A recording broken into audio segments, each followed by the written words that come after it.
And welcome back to If Duck Can Do It podcast, the podcast where we inspire everyday self starters to get started and learn what being a self starter means to them. For our fourth episode, we are very excited to welcome fantasy comedy author Laura Brisbois. I'm not sure if I said that correctly. Close enough. Brisbois is how I say it, and I'm sure if my family listens to it, they'll be shaking their fists because that's not how they say it. Well, we are very excited to have you nonetheless. Let's get started by asking you to tell our listeners a little bit about yourself.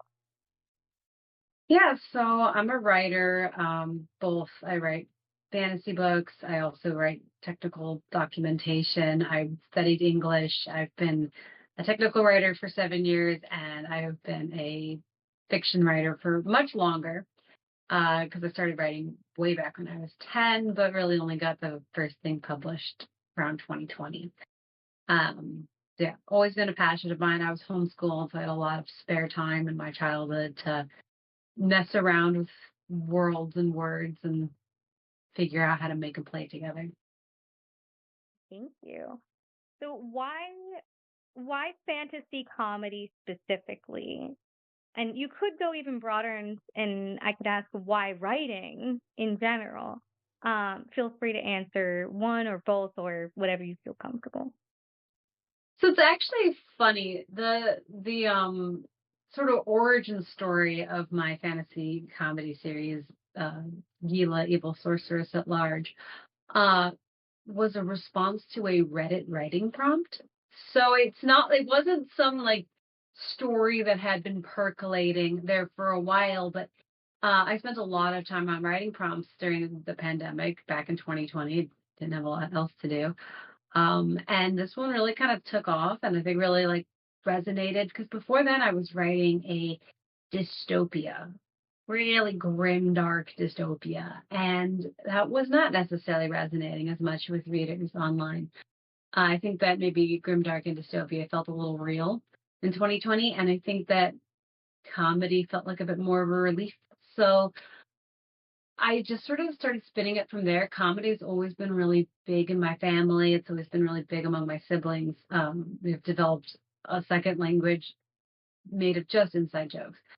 So that was always really second nature to me, which I hope doesn't sound too self-aggrandizing, but um, I've never had a problem writing comedy. And when it seemed like that's what people wanted, I had a lot of fun kind of seeing where it went, and it turned into a 4-book series. Right, what you know, right? That's awesome that comedy comes naturally to you and that you feel really comfortable writing it. Now, why fantasy? Why comedy fantasy? Uh, it's actually funny. I'm honestly like in terms of reading, not the hugest fantasy nerd. I really like stories that feel very grounded, and very situated in reality. But when it comes to writing, I don't know if it's because when I was a child, those were the stories I was inspired by, or if it was just as simple as like I watched Lord of the Rings when I was a kid and dreamt of making a world that big, which I think is probably the origin story of about 50% of writers out there. But and then yes, I went to a LARPing summer camp that also had quite the spark for fantasy there. Um, Maybe it's because like I'd rather live in fantasy than read it, and I think that writing gets me closer to that. But I have the imagination for it, just not the patience for it. I don't know. That's actually harder question to answer than I thought it would be. Well, we're Um, just getting warmed up. But for our listeners who don't know what LARPing is, would you mind explaining? no, yeah, I wouldn't mind explaining. Next question. No. So LARPing is live action role playing. It's D&D with swords and costumes. It's if you can suspend your imagination, it's a lot of fun. And I went to a summer camp that was all about that. I worked there for 3 years. I think yeah, 3 years, dressing up as traitors and vampires and goblins and zombies and fighting children, giving them quests and rewards and doing all kinds of cool stuff. Met a lot of friends there, so pretty Always cool. wanted to try it, have yet to try it, still on my bucket list. So what does writing mean to you personally? We have to like, uh, I mean, I'm sure we're not asking the definition here. I'm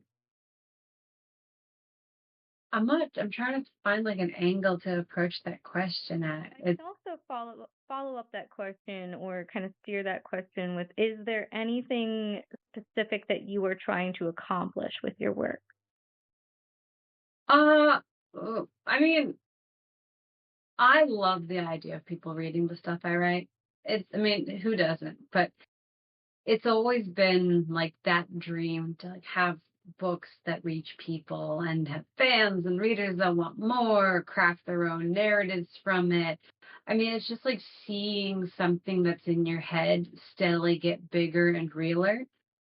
So, the more time and effort you put into it and the more it gets out there, and when someone like draws a little doodle of one of your characters or like makes a meme of one of your characters, that's pretty cool because it starts to become realer and bigger outside of it. When you get artwork of it, when you see it printed in books, when you can hold that, when, you're talking to different fans and readers that are in different parts of the country or in different countries, there's something about having that reach and your stories and worlds having that reach that's just pretty exciting. Absolutely. Are these things kind of also how you gauge success? Yeah, I'd say. I mean, people will say, I mean, it's everyone has a slightly different metric of success, but I'd say that the main one ties somewhere between, or like the one that I, interact with people the most in the writing community, where that metric for success is somewhere between like a lot of people I know don't just want to write something that's kind of that they don't that their heart isn't in for the purpose of selling lots of copies and getting lots of money. That is a form of success, but it's that's not really like I've kind of tried that. Didn't really work. I was like, oh, I found a genre that makes a lot. It didn't work because I didn't really have any skin in the game. That said, the flip side is that I don't just want to write something that one person is really gonna like because there's also like you're never gonna find that one person. So it's success to me is like continuing to build those two ladders of like that monetary numbers success that's like people are willing to invest in this. This is so good, it gets on a life of its own. People find it without even going through me, or without, ever needing to interface with me. The copies I sell 2, 3 years after the original book came out have nothing to do with anything I'm doing. People are just finding it. Um, and then like on the flip side is like wanting to be telling a story that you really care about and then seeing people read that and enjoy it. Getting like reviews and stuff. So it's a mix of like feedback and then like quantifiable success. How how do you how do you know when you've reached someone with your writing? Um, In short. in short, yeah, I mean, there's any kind of feedback you get is good because, the internet is full of readers, not so much interactors, readers. So even just someone going out of their way to say something, whether it's a comment or a message. Every now and then you'll get a message like, "Oh, I read this. It was really cool. It was really awesome." That's great. Um, Or a cartoon. yeah, right. I mean, sometimes it can get intense. I never really had anything too crazy with Gila. Another little writing prompt I wrote on Reddit once went really it got bigger than Gila did, but it didn't really have any long-term story potential, and I didn't really think it should go that way. But people were like on the comments sort of telling me their life stories about and like their personal traumas because it was a real tearjerker of a story, and like I really think that one connected a lot with people, which was sweet, but it can also kind of be a little intense sometimes. bringing bits of yourself to these folks and they're connecting with it and, you're getting what you want out of it too. And that's really important. Mhm. So how did you get started? And you can start either from the very beginning, or you could start kind of when you were trying to get published, or kind of when you were trying to make it a professional endeavor. I'll leave the choice up to you. Those are embarrassingly more tied together because I was 10 years old when I decided I was going to be the youngest published author ever, which didn't happen. And honestly, in hindsight, I have strong, strong feelings about the publishing industry's attitudes towards children authors. Um, but yeah, I was 10 years old. I was playing a game with my sister where I was the movie star and she was my agent because this was always our relationship. I was the queen, she was my handmaiden in this game. I was the movie star, she was the agent. And we came up with a story idea that we thought was a real winner. Wasn't really, but at 10 years old, it was the next big thing. Um, and um, yeah, so we decided to write it down. We got 30 pages in and we were super proud. It didn't really go anywhere. But it didn't stop there. We kept coming up with ideas. We kept writing 1, 3, 4, 6 chapters. We finished a book that ended up being maybe 80 pages when we were maybe mid-teens. Didn't do anything with it and needed a lot of cleanup. And then, when I was 17, summer camp, I wrote this 1,300-page novelization based off the summer camp trip and everything there. And that needed. What's actually interesting was I started that before college and I finished it after college. And I think I learned a lot because I studied English in college. And coming out of that, I actually felt like the stuff I wrote during college, 5 years later, I look back at and I'm still happy with. And I feel to me, that's sort of when I took a step from being a teenager that liked to write to someone who was writing publishable content. As far as when I wanted to turn it into, I mean, the Gila thing kind of fell on my lap a little bit because there was a small press in the online circles I ran in that was looking to build up their catalog, and they saw the story had a lot of success online and figured we could convert that to sales. So that sort of just happened, and I sort of went with it. I'd always been planning on trying to get something published, though, so.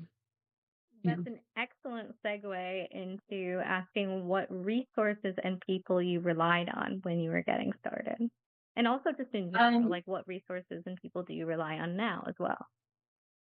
Yeah, so probably a big one is my sister. She is probably my biggest fan, bar probably none.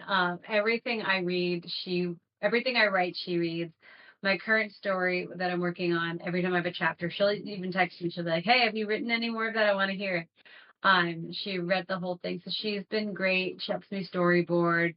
Sometimes if I need that, or just talks out loud ideas with me. My mom was a huge supporter for me as a kid. Can't really neglect that. She was the one that homeschooled me, which is what gave me the time to do all this. More professionally, I'd say the Inkfort folk, which is the press I'm published with, Inkfort Press. The people there have been great. They're all writers too, so you get it. They aren't too overbearing with edits. So as a result, there's a lot of respect there when it comes to editing. So I know if they're suggesting something, I should take it seriously. And they know if I'm pushing back on something, they know I must really, want to keep it.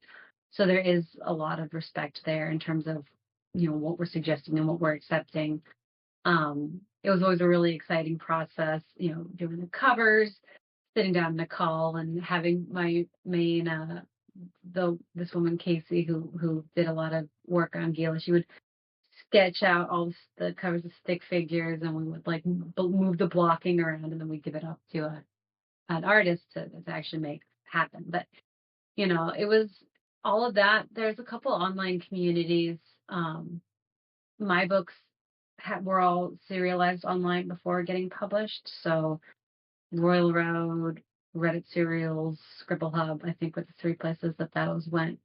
Um, each have their own community that have various ways of supporting authors, shouting at each other, coming up with competitions and writing sprints to urge you to write more. I mean, it takes a village.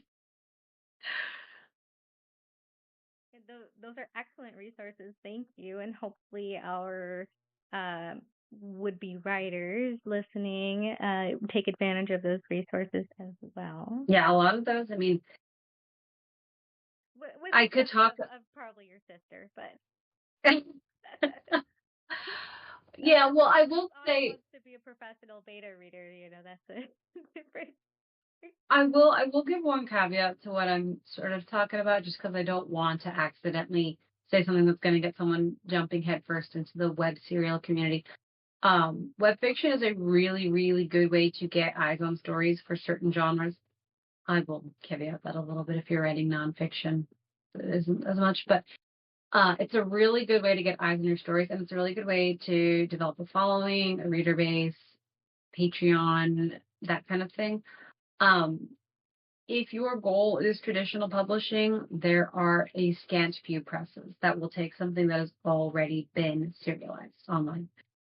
So if you want to go down that route, you either are going to rely on one of these small presses, get to know their names first, or you're going to self-publish, which is totally valid.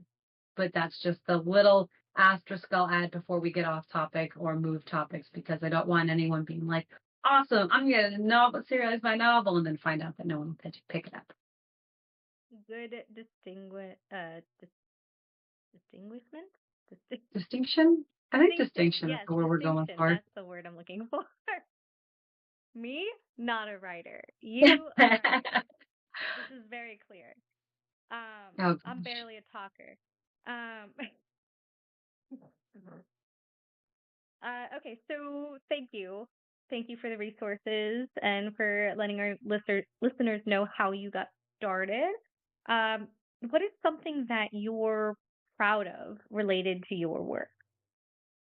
Like particularly proud Oh gosh. One of the things I'm proudest of is something I could never publish because there's no audience for it. of? Um, Honestly, I'd say like generally just like the amount of the quantity of stuff I've written and the progress I've made when I go back to Sophia, that first book, and what I've got now, it's a bit night and day. Um, there are some things that I do, some ideas I've had, and some books I've started, gotten halfway or more through that I stalled out on because there's no market for the genre. Um, and that sort of thing kind of goes back a little bit to finding that balance between success. Um, yeah, I mean, yeah, I guess generally just like the progress I've made. That's good. Thank you for that. And so you already said that you've always wanted to be a writer. Was so I know that you also do other things for a living. Do you feel comfortable sharing what else you do on the day to Yeah, day? yeah. So I mentioned earlier, I'm a technical writer. I write user manuals, user interface, release notes, all the stuff that you don't realize you're reading until it's bad. And Stage, you also studied that in college as well, yeah, right? yeah. So in college, got an English degree. I got a specialization in technical writing and a specialization in creative writing. So I did kind of both. I always call technical writing like the stage hands of the tech world, because if it's all working right and it's doing its job, you're not going to notice it. You notice it when something's bad. Um, so originally, I kind of went into tech writing as a way to get a job until I pursued my true passion, which was actually flying airplanes. I wanted to be a pilot when I first graduated. Um, Brutal industry to get into. Don't do it if you don't like flying. Sure. Um, I ended up working at Salesforce, which is where I'm still currently employed almost 7 years later. I really liked it. And so I decided, hey, maybe having a stable job that doesn't pay me $20,000 a year to fly around the country and lose any semblance of normalcy my life might have had. Maybe this is the better path to go with it. So I stuck with the technical writing, and honestly, it's really given me a way to actually make the books happen because a lot of my, that's not always easy to have the mental bandwidth after work or even just the time to settle down and bang words out. Yeah, that's really important to make sure that you have that bandwidth to pursue things that fill your cup in Yeah, addition to yeah, the things that fulfill your livelihood. yeah, yeah, um, it- it's a hard balance to strike, but when you do strike it, it is totally worth it. yeah. Thank you for that. And then I also actually had a quick question going back to um, how you like resources that you use. When did you get started?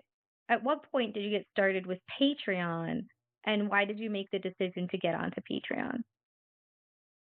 Oh, I thought getting money would be cool.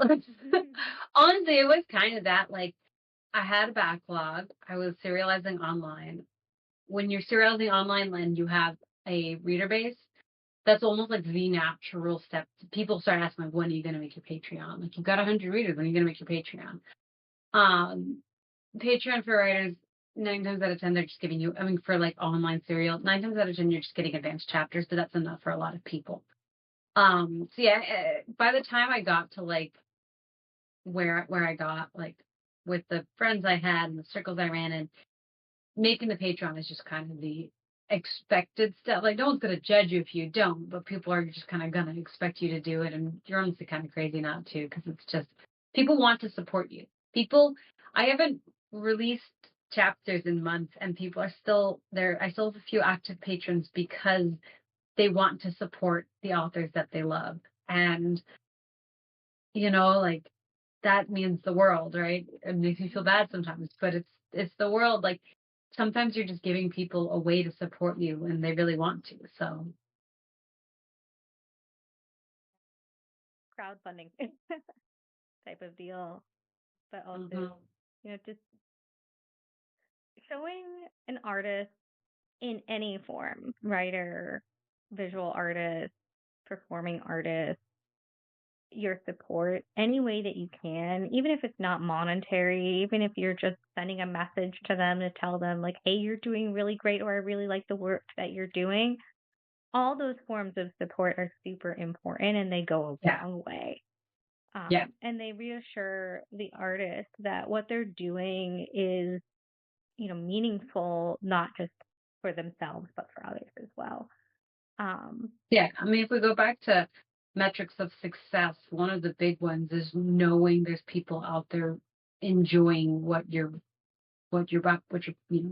creating. So by reaching out and saying you're enjoying what they're creating, you are making them successful. You don't even need to spend a penny to do it. yeah, and I know how much you value those reviews,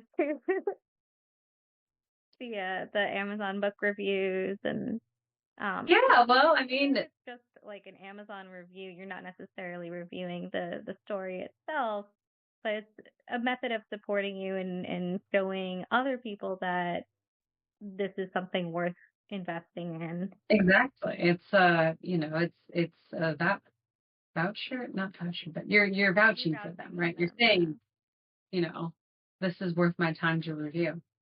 Gosh, the exactly. amount of things I've reviewed on Amazon is not a lot. Yeah, and usually you only like review something when something goes wrong. When something goes wrong. So to have somebody review your book because they really liked it says a lot. hmm Um, so thank you for that. And kind of switching gears a little bit more towards like right now, present day, how you are functioning. I know, big topic. Is there anything is there anything you wish you could change right now regarding business, lifestyle, workflow, efficiency, work-life balance? And if so, what would you like to change, and what do you think it would take to make that change? Um, mm, I have some issues right now at work that I wish ate a little bit less into my brain space. Um, the flip side of writing for a living all day is that when you get home, you write. So if work is not great, or if I'm frustrated with work, I'm frustrated with writing, and that can sort of compound to make me frustrated with writing. Um, so I think it's also making me tired. I think that like when work is stressful, like that sort of just overall impacts your energy, and I don't write well when I'm tired. Um, like at all. It's not good. So I think that right now, if I could like minimize some more workplace stress, I would just overall be happier. And I think that it would make me have more time to do my writing, just like mental bandwidth to do the writing.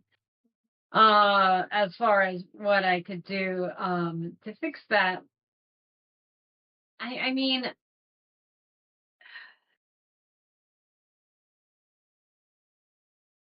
probably get off the team I'm on.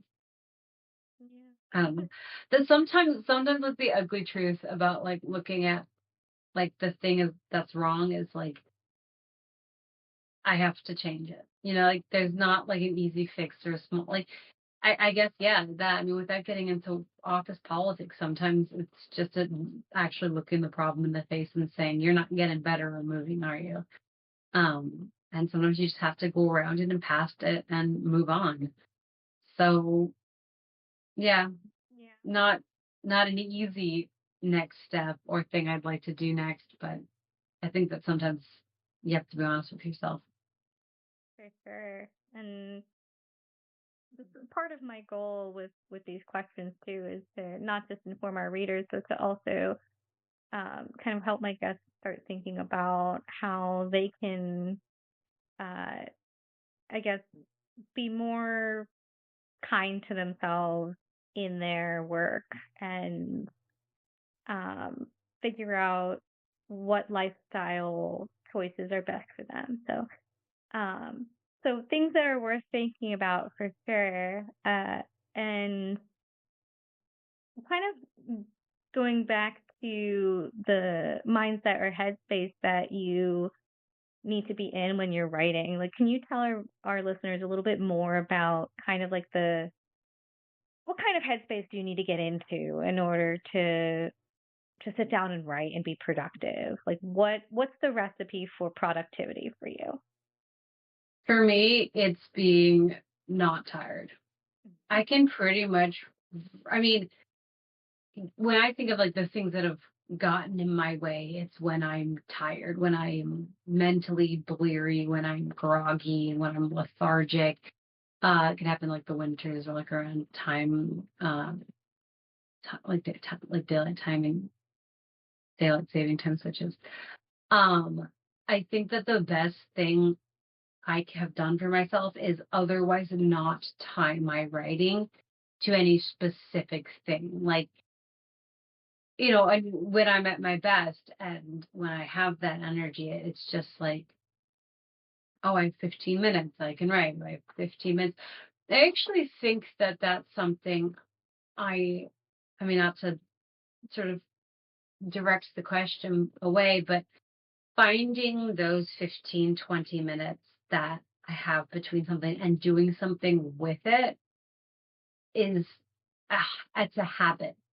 Like it's a habit you build. It's a habit I built during the pandemic. It's a habit that I've lost when things get really, really hectic and crazy. But realizing that sometimes you don't need everything to be perfect for you to sit down and do something. Sometimes you just need to sit down and do it, and sort of training your brain to like be like, oh, right, I don't actually need a huge amount of setup to do it. I'm like starting to fear less the setup. So, like for writing, that setup is opening my computer and pulling up the story. Sometimes that setup is more, for other tasks and other hobbies, other art forms. But getting past it and starting the work is like the biggest habit you can build. Yeah. So yeah, for me, it's sort of whittling away at the idea that I need something special in my zone to actually do it. That's super important. I'm so glad that you brought that up. Something that I learned, I think it was during the pandemic or kind of like maybe end of college, which was a few years before that, um, was even when you're not working professionally in your art or working at all in your art, you can still participate. You can still do something every day that tells yourself, I contributed, or I made some progress, or I did something related to my craft. So, for Yeah. example, for myself as an actor, um, you can work on your resume. If you don't feel like recording yourself or learning a monologue or actually rehearsing, you can work on your resume. You can work on your website. You can Yeah. book your headshot session that you've been meaning to book. You could research a new play or read a play. You could reach out to somebody who you want to connect with. Hmm. Networking. There's more ways to connect with your craft than just in your case like writing. Yeah. There's more ways to connect with your craft that tell that little nagging person in your brain that yes, I am doing the thing. Shut up. Yeah, and I think that oh, sorry. No, it's okay. I'm just feeling the. Yeah, so I think that that's an important point because now one reason I'd say I probably picked writing is because it's something very easy to pick up, put down.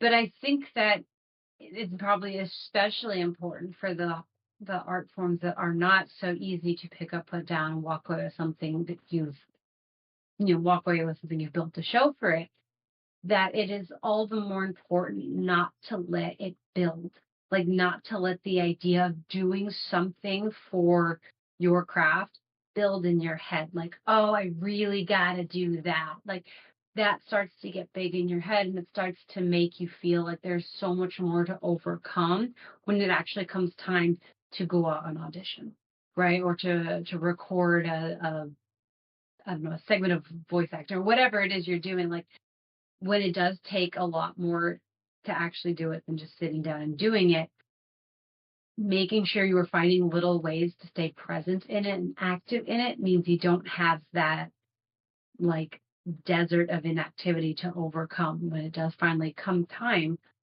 to go out there and, art. Are there aspects of that suggestion that you just had that you could also apply to your writing, to writing productivity, or just to you practicing your That's craft as right. well, like being more present? Is there a way that you could also apply that? Honestly, for something like writing, my big advice is just to write. Um, I do read at night now. That's not something I've done very much. I've gotten into reading. A little embarrassing to say as a writer. I haven't always been great at my attention span is not great, but I read before bed now, which honestly calms me down a lot more than doom scrolling on Facebook, which is weird.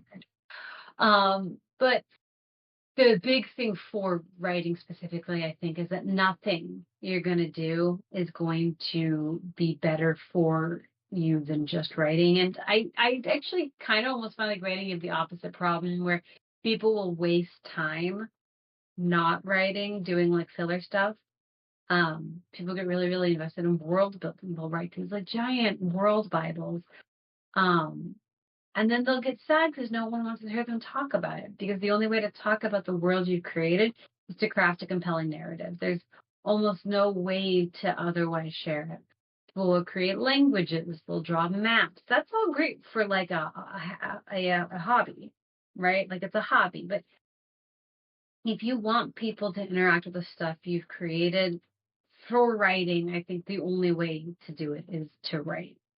You could maybe take classes,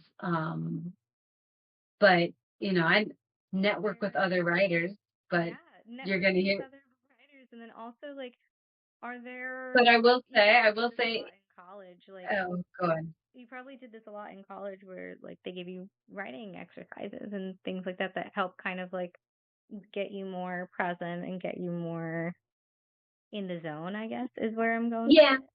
yeah. So like something that I think I was talking to my sister once because she was working on on a project and she was like, "Yeah, I'm really trying to work. Like I know these two characters really really well, but then my third like main character who like kind of is more present in the story and more integral to the plot is like the one I feel like weaker about."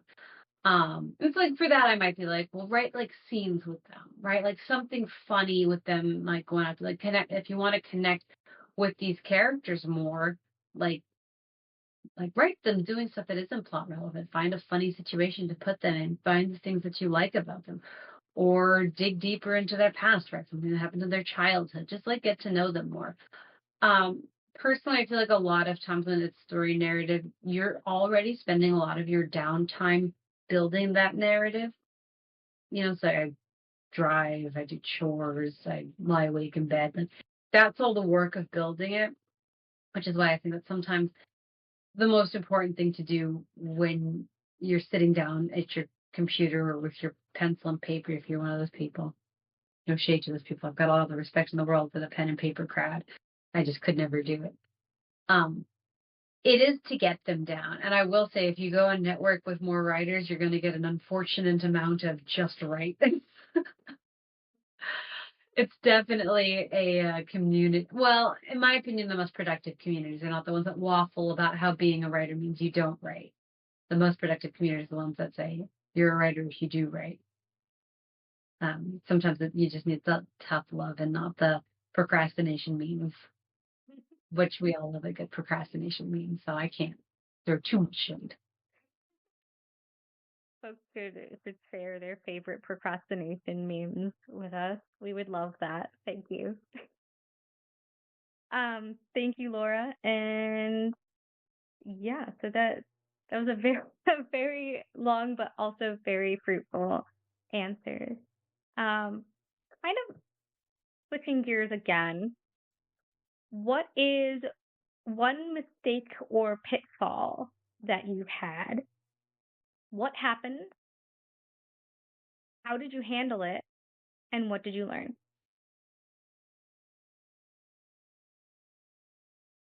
Um, I'm gonna sound like a broken record. I'd say the biggest thing that's ever gotten in the way of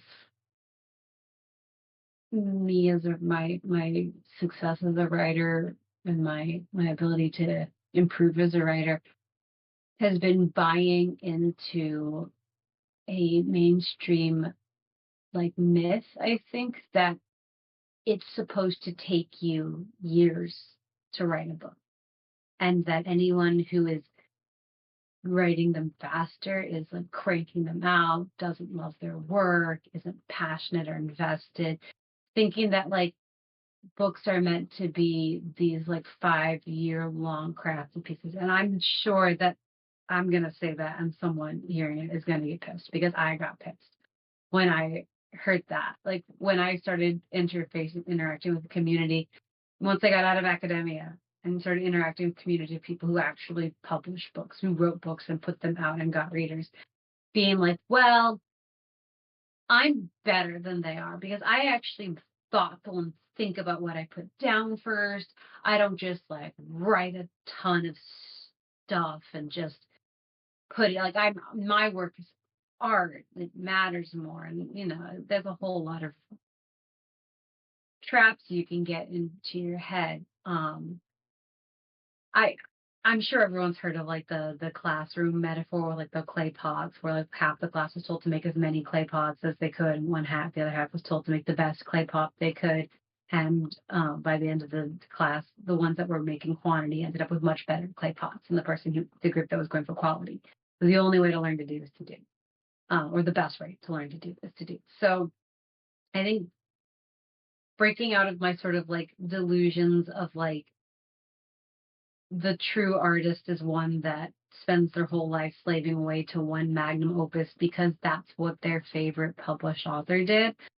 Um, and just realizing that there is nothing stopping me from doing except for me. And sometimes that's fine. Sometimes if the thing you want to do with your downtime is not create, that's fine. You just have to own that that's a decision you're making.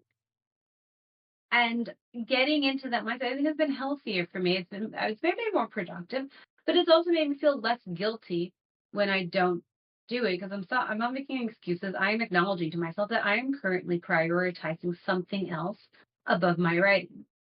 That's something I have a right to do, and I'm not like being a bad writer for it. But there's also not a cosmic force that's stopping me. So yeah, I'd say just getting out of some of those anti-productivity mindsets that really, I think, permeate a lot of creative spaces. Because when you allow space for things like self care and spending time with your friends and family and doing other creative things or things that fill your cup besides writing, Mm-hmm. it allows for more space, ironically, for the writing, for that thing Yeah, that you want to be doing. And then you're also, not shaming yourself for not doing the writing because you're also doing these things that are very important, like self care and spending time right. with your loved ones. If you're taking care of yourself and fulfilling all areas of your life, you're, say, running at 100%. So you have 100% of your time to put towards your work, your health, your family, your friends, your hobbies, your art. When you are just focusing on just being productive and you're like mine, it's like work and like art, work and art, you're not working at 100% because you're not really in the most healthy mindset. So say you're working 75%, now you've only got 75% of your time. You actually have like less overall productivity. I mean, you don't want to like use that as a crutch, but yeah, I think if you're living a well-rounded life, you're going to have you're going to be working at your peak efficiency, and it's going to ultimately end up in you being better at in all areas of your life than you would be if you were starving at places that need to be, tended to. And part of it's also just acknowledging sometimes or checking in with yourself on what areas need that tending Mm-hmm. to like taking a step back and asking yourself, okay, well, what are some things that I would like to improve right now with, work life balance, efficiency, all those things. Um, so having the I guess initiative to or the hindsight to take a step back and ask yourself that question um, periodically Yeah. is super important. Um, yeah, thank you for that. And do you not last, but we're getting there. Just a couple more.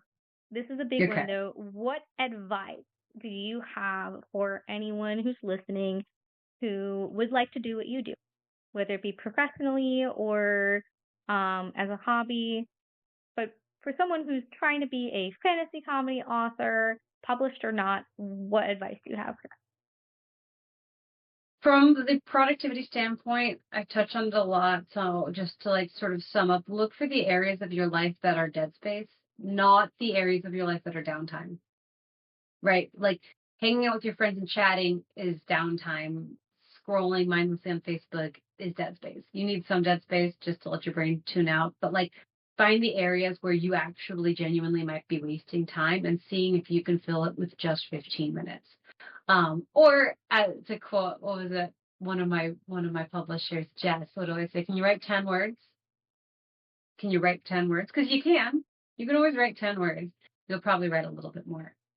Probably my favorite piece of advice is, "Can you write 10 words?" Because it gets you over the hurdle of starting. Um, from like a more creative perspective, because I feel like I don't talk as much about that. I feel like a huge thing for comedy. It's a huge thing for comedy is like talk to people, watch people, interact with people. Because that's where you're going to get. I mean, I'd say watch and read comedy. Read comedy if you're gonna write it.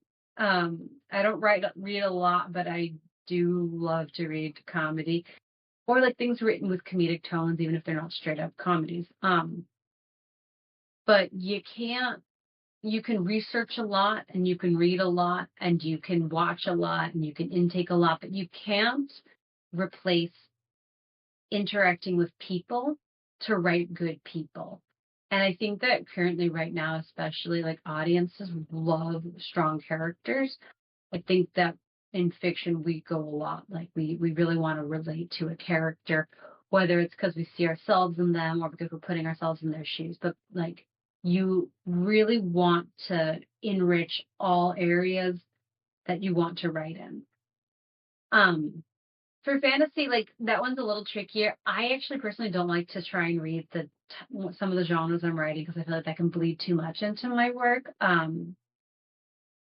So I mean, if you want to, write fantasy, I think like again, maybe some of the bigger stuff I'd say was spend time building your world. Don't spend too much time.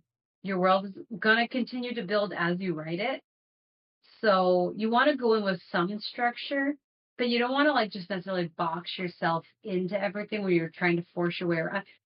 Write it and it will come and it will start building. And you can always be like, oh, I don't have an answer for this. Then you can go back to the drawing board. You can fix things. Don't be afraid of like going back a few pages and updating something. Um, but yeah, I think a big one is just interact with your world and people around you because I think it's going to show in your books if like you get how people. So like really one of the highest praises I get, and it's probably one of the most common ones, I'm like, oh my God, you're so funny, is that like the dialogue works. Like the dialogue works. It's what like people want the dialogue to feel like they're having that conversation. So Yeah. It's so funny. As I hear you give this advice for creativity, like the creativity part of it, and I also heard you giving advice earlier for some like writing exercises you can do to be more present in your writing. There are so many parallels with acting.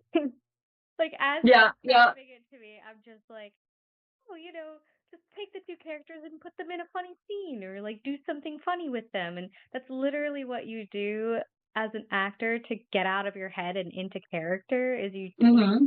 the monologue that you've just learned and do it completely differently in a completely different scenario or or just in completely different voice or whatever it is. You Oh just switch it up and it just man. instantly makes you be more present in the moment. And then like like you were just saying with creativity, like it's just connecting on a human level. Like so much of being an actor involves empathy and human connection and finding those Yeah, moments of human connection like between you and your character, between your character and your scene partner, between your character and the world of the play, between your character and the viewer. Like there's just so many layers and layers and layers, and it's the same with writing, I think. And yeah. Like the correct me more if you I'm wrong. know, no, the more like you know about the character, like you can have so much map that that's never going to get in there. But the more you know them, the more they feel like a person. And more it feels like you're taking a person and walking them through a situation than like you're writing them doing something, I mean, Yeah. because I think it's probably just, I'm a big character person. One of my other pieces that I'm writing is modern, like takes place contemporary. And like when I'd be out at like a theme park or hiking a mountain or just doing something that's more than just day to day, I'd be like, what would this group of characters be like if they were doing this? Well, like this person will probably be grumping the whole time about it because they don't like leaving their houses. This person's probably trying to make light of the fact that they're lost, even though everyone else knows they're lost, but they're, like just like immediately, like whatever I'm at, like if I'm got some quiet time in my head, I'm going to be like, what would these characters be doing here? How would they be acting? I mean, me and my sister used to do that all the time when we were kids with whatever games we were playing. I still do that now. I think that it's not like an active at your computer or in your studio or at the easel. I don't know. I don't paint, but I assume, activity, but it's almost something that's while you're out, if you're immersed in a project, like you can just always kind of be drawing inspiration. Yeah, for sure. Absolutely. And like sense memory and all of that. Um, Hmm. and it's kind of like the difference between like how you're describing how you go about your writing is kind of just to me the difference between a puppet master controlling their puppet and an author who actually takes a walk in their character's shoes and has empathy for their character or is their character's friend or observer. Um, And then you hurt them so bad. You're a terrible friend. What are you doing? He doesn't deserve that. you get so No, attached. but I Do you always think often that get very attached to your characters like that? the ones I heard, I don't know why. I'm not the only author that does it. I'm not weird, I promise. But it's always like, oh, like he's my favorite. And then it's like, why did I do that to him? Um, I'm happiest when I'm connected to my characters. And I think that that's probably not uncommon, but God, I just love some of them. Right. Thank you. I do want to throw in a listener question. Okay. We have a listener question from RC Lancelot, and the question is, what was your inspiration for Darko? So it's funny. I didn't have like a huge. So Darkus is the male main character of the Gila series, and he's kind of like the. He's not the straight man to her eccentricities. I wouldn't say I had necessarily a huge inspiration for him, but I do remember very clearly when I started writing that, thinking like Darkus is the person I need to try on, because Gila writes herself. She's this eccentric 80-year-old crazy sorcerer, crazy evil sorceress. Everything she does is so easy to write out. I cannot let Darkos get lost in that. I won't let him. Like he deserves to like be a character who's just as much a character in his own right and holds the stage against her. So like it's more like the creative process than the actual inspiration, but like really like a lot of the things that went into him is like, well, what are the things? I mean, it's comedy, right? So like, what are his stock jokes? Like, what are the things like the jokes are gonna build out of? Oh, he's really kind of naive about the world. Maybe he spent his whole life in a very secluded village. If you know, you know.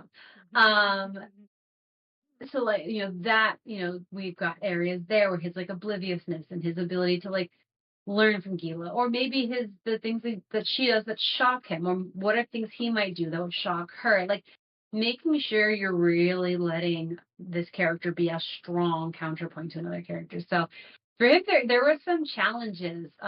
That's actually kind of where I wrote his some of the twists that happened with his life to make sure that he stayed a very relevant, honestly, sometimes more plot relevant than she is. Because I always wanted to make sure he felt like he was getting all that TLC too. Because he deserves it. He deserves it. The TLC is definitely apparent with Darkest. I myself have gotten through 3 out of the 4 books, and they are so fun to read. Highly recommend. And I have caught myself laughing out loud in my bedroom as I'm reading it multiple times. So One of thank my you for favorite that. one of my favorite reviews says, "Don't read this book in public. People will look at you funny," which was very sweet. It was very sweet to read. That is a good one. That's a good one. You can't help but react. So that, for the most part, wraps up our core interview questions. For our listeners, is there anything upcoming that you're excited about? Yeah, I'm like 90% done with my next book. I'm really very excited. It's comedy still. It's contemporary, still fantasy, but not in like ye old times, but rather in 21st century. Uh, I'm gonna share this with my on my with some of my readers. So I don't want to give too many spoilers, but they're on a bus and it's not going well. That's all I will say on that matter. But yeah, the series is it's going to be when its published title is going to be Sammy Knox, God of Schemes. And book 1 is going to be called Step 1, Ascend to Godhood. Um, it's not online. I think it's under like a different name. I can't remember exactly what it is. That's going to be the name it's going to be sticking with. So I think it's like That Time I Accidentally Killed a God or something. It was like its original working title. So if you've read my stuff online and you're like, oh yeah, that's the book. Yeah, that's the book. That it's not going to be published under that name. But yeah, that is coming When up, is it and going to be published? it will. Yeah, it will. I'm almost done with it. When I'm done with it, I'm gonna serialize it while I do my edits, and then I'm gonna get it out. So, God, if it's not out by June, y'all, or at least if I don't have a publication date by June, you can all yell at me, shake your fists, and storm the We castle with will we will hold you shorts. to that. But also no pressure. That's super duper No exciting. pressure. Thank you. And besides this 90% done, almost published book that you have coming up, do you have any other announcements for folks, like how they can support you, where they can go to purchase your book, to read Yeah. some of your other stuff? So all of my books are on Amazon. Amazon's got the monopoly for a reason. You can find all of them there. I have 3 books I've written not under my real name. Um, Actually, that's one of the books I'm most proud of. Grand Admiral Grand Admiral Pumpkin and the Helium Fleet, I think it's called, and I love it. It's a 10,000 word novella. So sweet, very different from Gila. Um, all of my stuff can be found on my subreddit, which is Tales by Ophelia Cyanide. You know, r/ Tales by Ophelia Cyanide. That's where all of my short stories are. Tons and tons and tons of short stories I've written over the years, as well as some medium-sized stuff, as well as links to all of my non-Laura Brisbois books, um, Derby books for anyone who's aware of the Ink Fort Press's publisher Derby. Um, yeah, that would be where I would point you, and I'm fairly responsive on there. Awesome. Thank you very much. Well, Thank you. Laura, this has been an absolute pleasure having you on the show. It's And been I hope, fun. thank you. And I hope our listeners enjoyed listening to you talk about your writing. Thank you very much. And keep us up to date. Keep us in Will the do. loop. Will Let us do. know what's going on. And yeah, thank you very much and have a good night, everyone. Until next time. Thanks.